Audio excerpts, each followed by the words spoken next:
Alright guys, so good morning. So welcome pala dito sa ating channel. Alright, so this is my first video.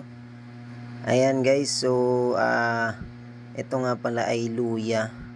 Alright, yan. So katatanim ko lang yan. Yan. Mga 2 to 3 days na lang palang yata yan.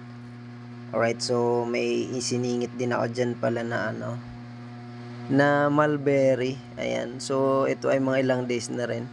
So nakuha ko siya dun sa garden na pinsan ko, pinutol nila. So kinuha ko naman yung sanga. Tapos tinusok natin diyan. Alright. Ayan, so this is ito yung ating first video dito sa ating channel guys. So ayan, sana supportan nyo guys. Ayan, so may mga supling na siya. Alright, ayan o. So ayan, tinuturo ko dyan. So pasensya na, hindi ko napansin na walang audio yung kanina, nagsasalita pala ako. Alright, so ayan na.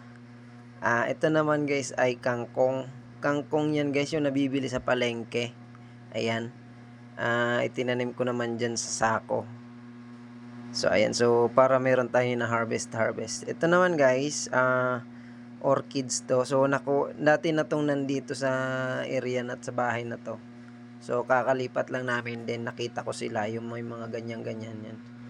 Medyo maganda yung nalipatan namin kasi may end lot siya, tapos may mga lupa pa yung gilid niya.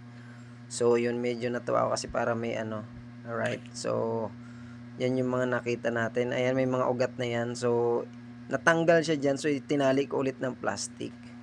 Alright, so dito naman guys, ito ay kalamansi. Ayan, kalamansi yan guys, marcot kalamansi. So may mga bunga na yan. Kararating lang yan guys, galing yan ng Bicol. So pinabili ko yan sa pinsan ko na umuwi. Then pinasabay ko papunta rito. Yan guys ay nagkakalaga ng 350 pesos yung ganyan, isang ganyan.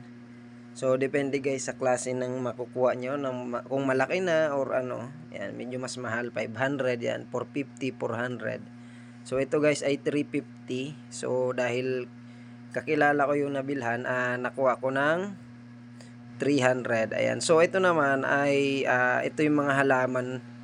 So nandito na to, nasa lupa siya.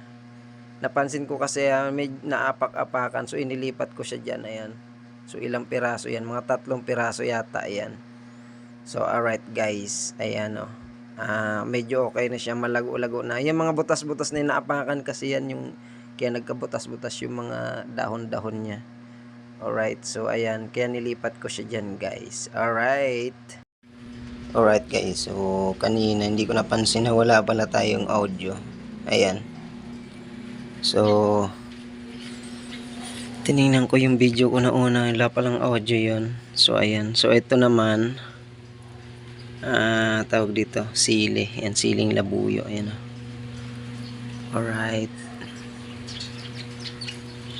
Ayan, malaki na siya guys. So ayan, dami niyang bunga. Ayan o. So ititrim ko siya mamaya. Tapos meron pa dito sili pang ayan o, siling pang sigang. Ayan o. May bunga na rin siya. Ayan o. Ayan, so aayusin ko pa yan ito. Medyo pa eh. Ayan, may sili din. Ayan o, siling labuyo din yan eh. Alright, so ayan o.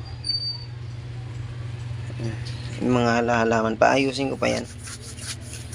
Alright, so ayan o, medyo okay dun dun o. Ayan, may meron tayo dyan malunggay, tsaka lukban or suha. Ayan o. Alright. Ayan guys, oh.